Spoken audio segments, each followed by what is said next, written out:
Hello, welcome. It's nice to see you here.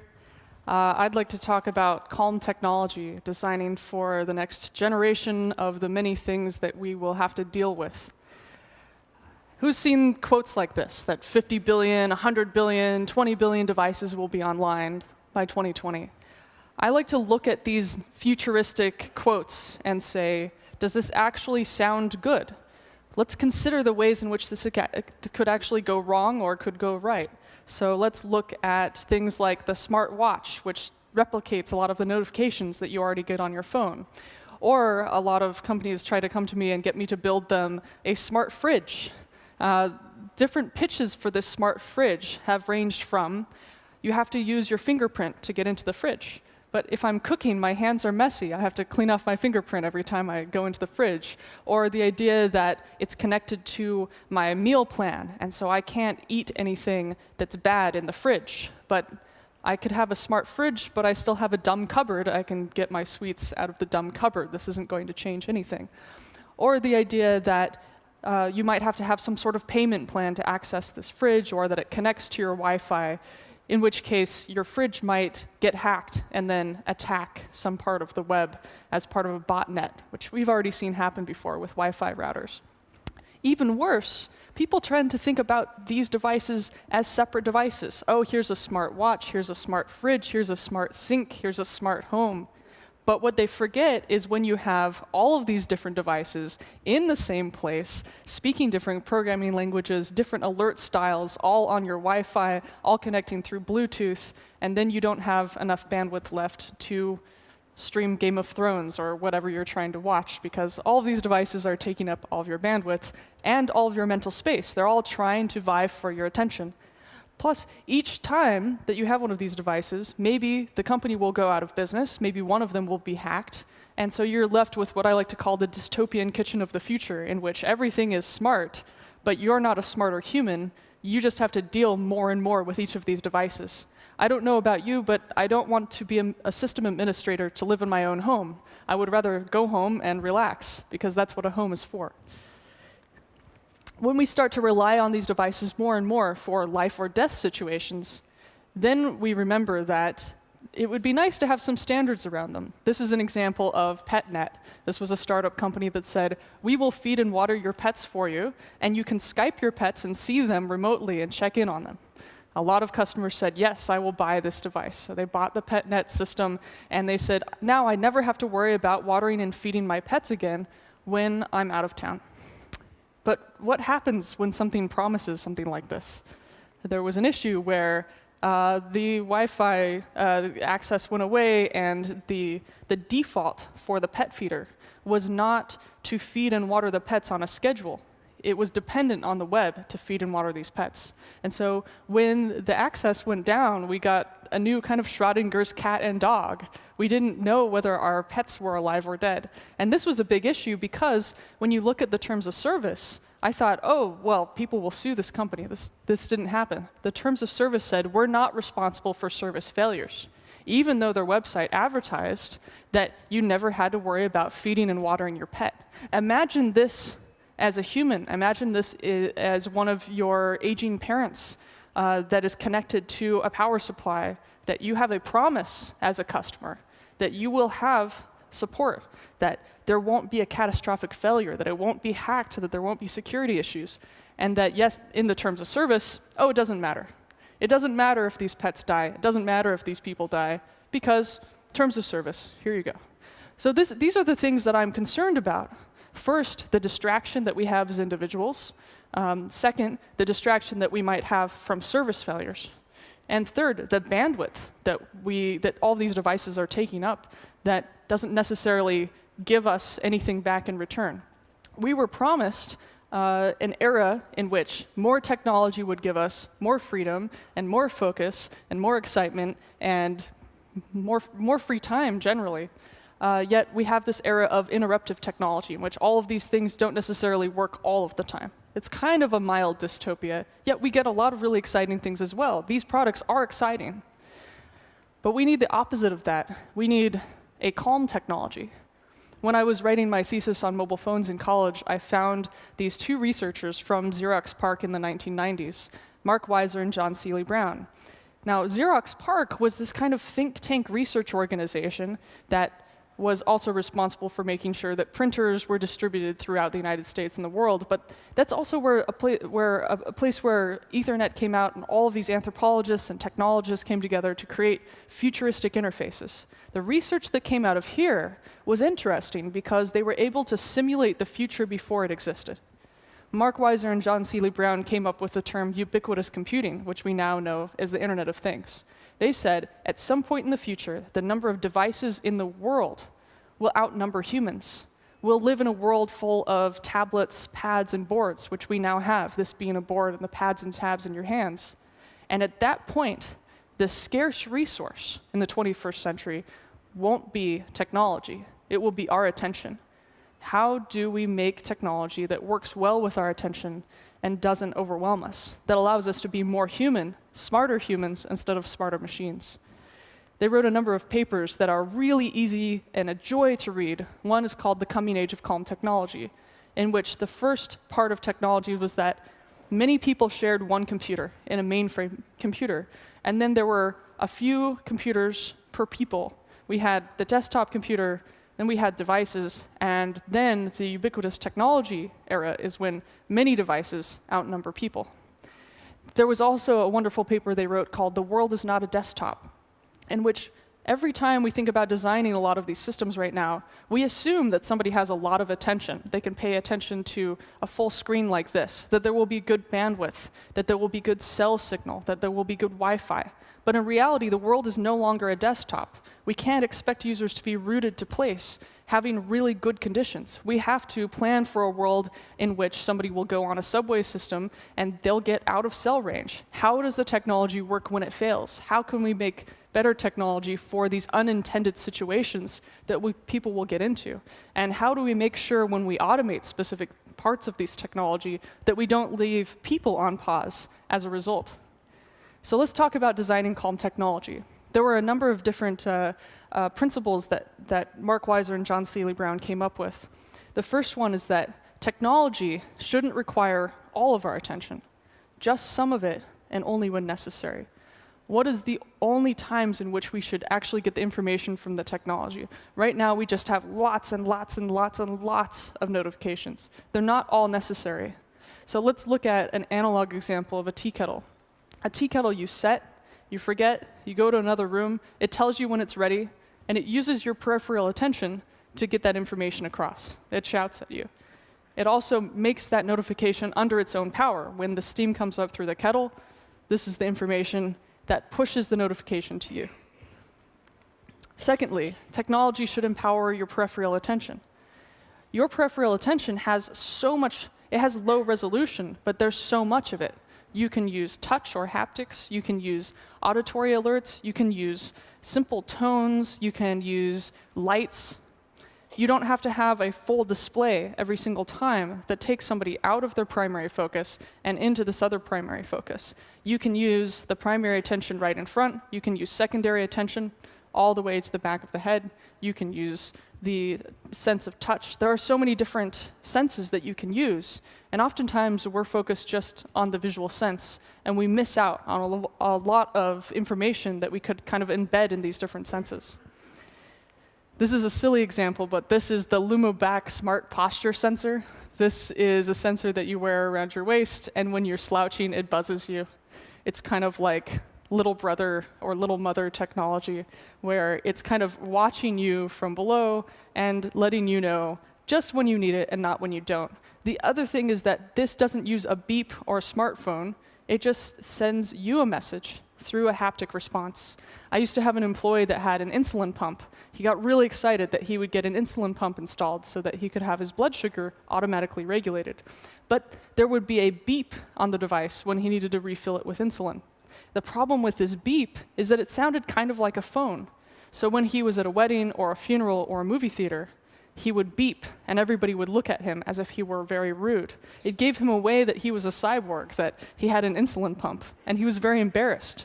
And so I asked him during a meeting when he beeped, I said, "Can't you turn that off?" And he said, "No, The device manufacturer didn't give me a choice. And so when I'm in a really loud environment, I miss the beep. I don't know when to refill the insulin. I have to set my own timer on my phone to remind myself. It makes sense in one situation, in which somebody is in an assisted care home, and that person beeps, and then they can refill the insulin. But to give somebody an independent experience, they should allow you to change the notification. Otherwise, the device is disempowering instead of empowering. It doesn't help you blend into the environment. It helps you to stick out. And that's not fair to anybody. Technology should give you information in a calm way. So instead of taking you out of your primary focus, it can give you information in a kind of ambient way. We call this ambient awareness. How do you give somebody ambient awareness? You can use the different senses in this way. You can use haptics or touch versus an auditory signal. You can use just a light status versus a full display. The record button on a video camera is one example. It's just a red light that tells you whether something's recording or not. When Google Glass came out, there was no record light. It was ambiguous, and people were terrified. One of many things that terrified people about Google Glass. There was no notification of what was going on to the external observer. You can use a positive or a negative tone. There are many devices out there like these personal robots that try to speak in a human language. Not only do you have to translate those into a bunch of different languages, but you could just replace that with a happy tone or a sad tone. It's unambiguous and it's global. People understand whether something is happy or sad, whether something is okay or not. Just that tiny tone can compress all of that information into 2 signals. And that's all you have to program and support and translate. Or just transparency, taking what was formerly invisible and making it visible. Mark Weiser talked about little transparent office windows at the top of your office so that you could see whether somebody was inside or not. Really straightforward. Very analog, but it did its job. This is my old kitchen. This is a light. It's a Hue light bulb connected to a weather report. And all this does is just shows the color of the weather that it's going to be for that day. So this is yellow because it's going to be sunny out. Usually this was in Portland, Oregon in the United States. Usually it's blue because it's rainy out, or just white because it's foggy out and kind of bleak. Sometimes if it's really hot, it will glow a bright orange. And then I can look at the secondary display on the wall that tells me the weather report. So this is a better way of doing it versus a lot of those advertisements you see where somebody wakes up in the morning in their perfect condo speaking the perfect American accent that all of these devices are programmed to understand, and they ask the weather, and the device understands them the very first time they ask for the weather, not the 20th time, like anybody with an accent will have to do. And then it will tell you the weather report in this really annoying voice. This just shows you. You feel the weather when you walk in. It's pretty straightforward. Another version of this that inspired this was the heat sink concept. This is just an LED attached to a faucet. All it does is shows you the color of the water. So it shows you the temperature through color. It takes the invisible, makes it visible. You know what color purple of water you like. You know whether it's too hot or too cold, whether to put your hand in or not. It's really useful for kids that don't understand water temperature yet.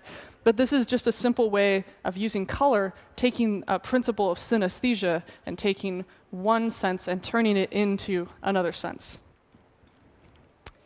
Technology should amplify the best of what humans do and the best of what technology can do. Humans are really good at curating. They're really good at understanding what's best for them. They're really interested in choosing the thing that they want out of a list. They are not good at going through giant sets of information and finding patterns as much. It takes a lot longer for a human to do that than a machine. So if you try to make a machine that acts like a human, you usually end up getting a human that acts like a machine. You end up having a human go on pause. You end up putting a human in an automated parking garage and then having that break down. The more automation we have, the more important customer service becomes, because the more situations in which people can get into these edge cases where they get stuck, and sometimes the machines have to be serviced by a human. So if a human shouldn't act like a machine, then we really, really shouldn't have machines act like humans. We keep trying to do this, and it keeps failing, and it will continue to fail. Sometimes it's cute, but most of the time it gives us an uncanny valley. A good example of where humans are amplified and machines are amplified is Google. Because when you type in something, it's connecting you to things that other people have built. It's just a human switchboard.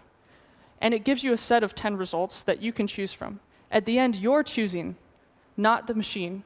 So you have the end result. You can make that choice. Another thing that Google has done is there's a quick response on Gmail now. It gives you 3 options if you want to quick respond, and you can choose one of those. Every time you do that, you're giving a vote to this kind of feedback loop internal to Google, and that improves those little tiny responses. It's not giving you one response, it's giving you 3 choices, and you choose from those.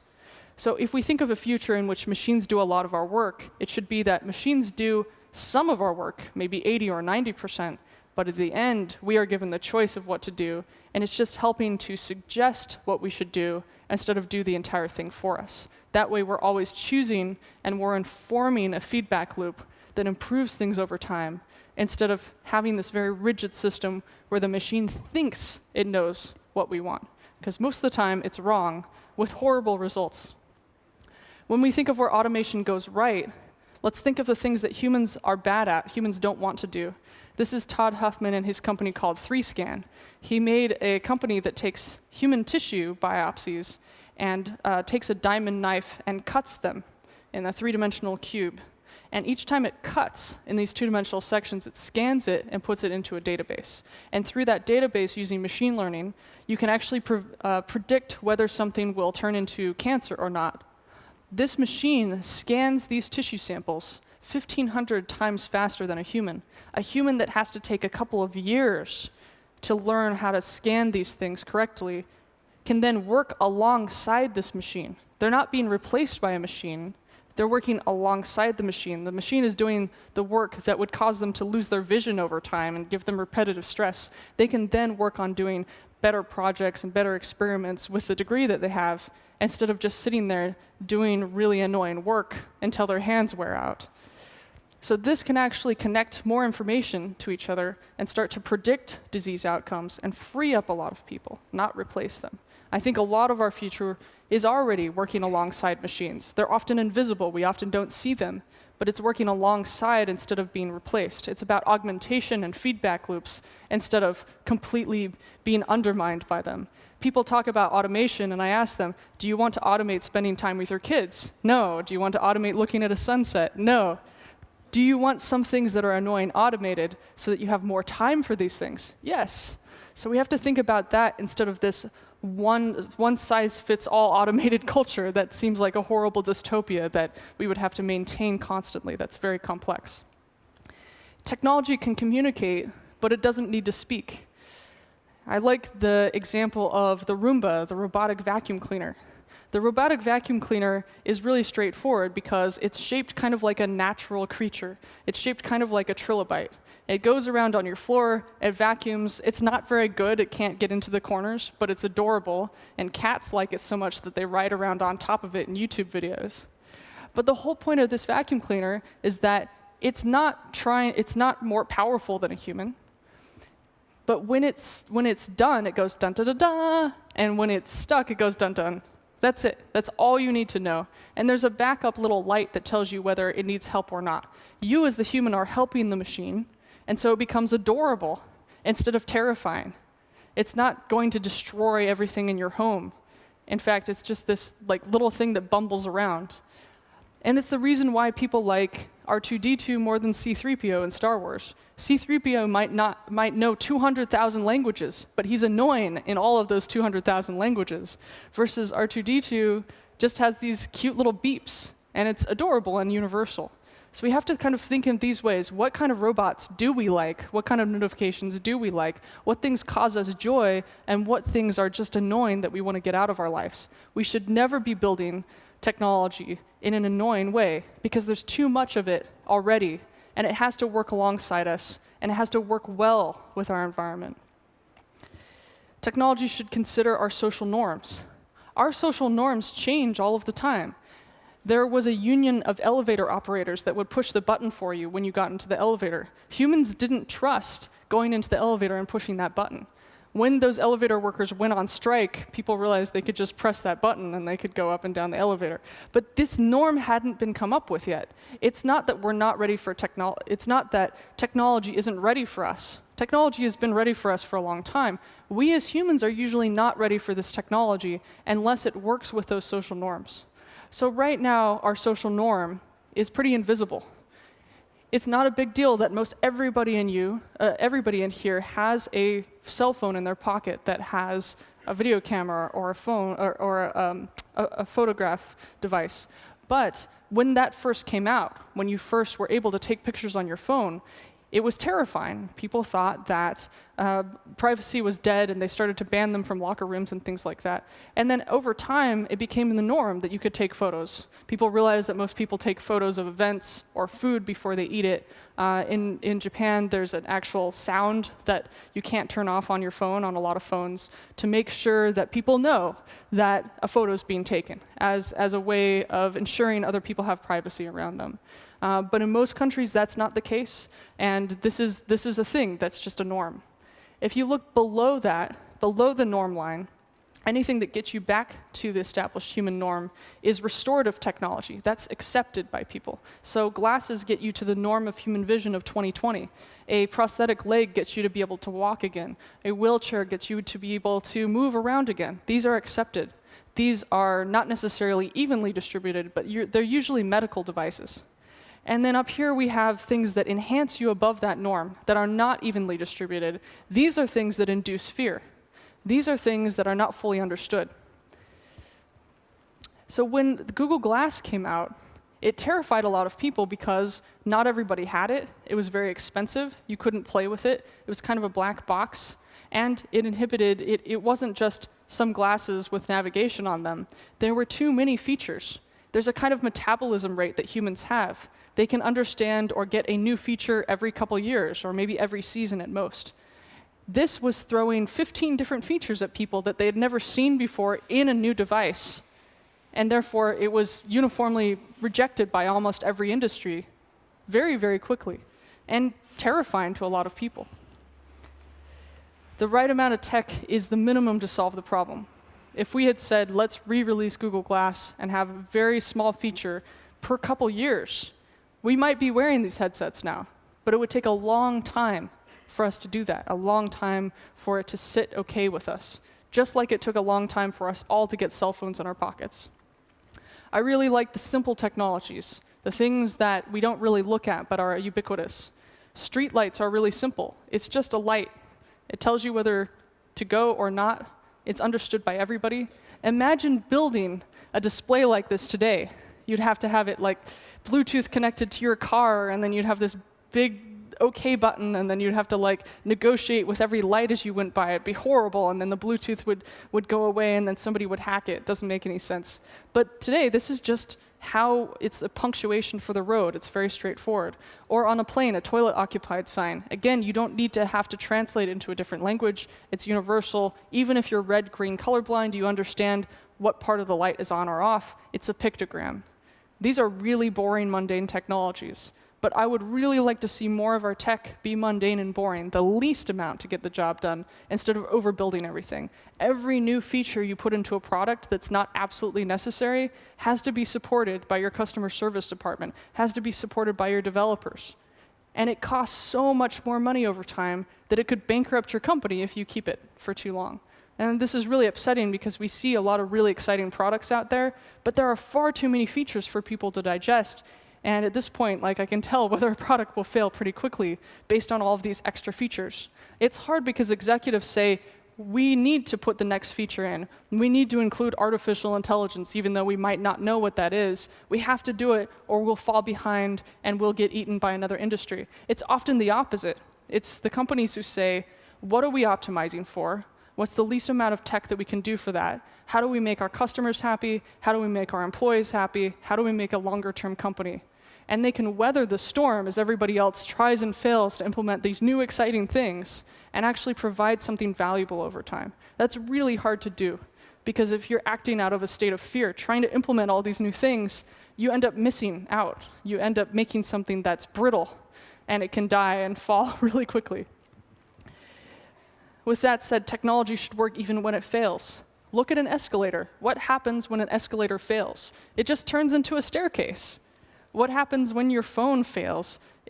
It fails in lots of different ways, but oftentimes, if you don't have a network connection, you can't do a lot of things on your phone. If you turn your phone to airplane mode, what can you actually do anymore? How many sites have an offline mode support? How many extra ways do we have to get online? Not that many.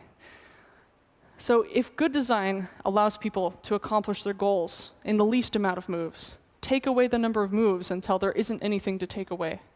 Make it easier for people instead of harder for people. Anticipate what people need to do and make it easy for them. They shouldn't be the experts. You should be the expert and make it easy for them to do something. Then calm technology does the same thing. It allows people to accomplish the same goals, but it's really about mental cost. What's the least amount of mental cost that we can give people? The least amount of overburden that we can take away so that people are back to being humans. Greeks have two words for time. One is chronos, which is the kind of industrial time, about 9 a.m., and this is this meeting, and this is the structured time. And there's also this other word for time, kairos. Kairos time is the time that's unexpected, the time of a sunset or family, the time of a thought, the time of a piece of poetry, the time of a great realization. Right now, we're being overburdened by this kind of chronos time. Every time one of these devices notifies us, we get more of this chronos time interrupting our kairos time. We need more time to think and less time to automatically deal with all of these things. And we need to balance this a little bit more. We need more kairos time.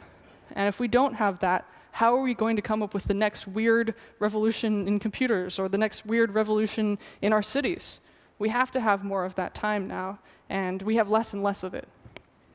And finally, a person's primary task, Mark Weiser said, is not computing. Unless you're really into it, it shouldn't be computing. It should be being human. And our environment should support that. Technology should actually make our lives easier instead of more complex. And the scarce resource, finally, is not going to be technology. It's going to be our attention. And how we make technology that works with our attention will make or break our products, and will make and break our civilization. I wrote a book on this called Calm Technology. It's on Amazon. And I'm writing another book just on the subsection of this, which is how to make environments that sound better, because a lot of these notifications use horrible sounds, and they not only interrupt us, but they interrupt everybody else around us as kind of auditory pollution as well. I have a website that has the 8 principles on it, which also includes some of the original papers from Mark Weiser and John Seeley Brown, because they're so ahead of their time and they're so well written. So I hope this has been interesting and useful to you as you go on and build products and work with a future in which we have more devices than we have humans. Thank you very much. Thank you. Amber Case, thank you very much.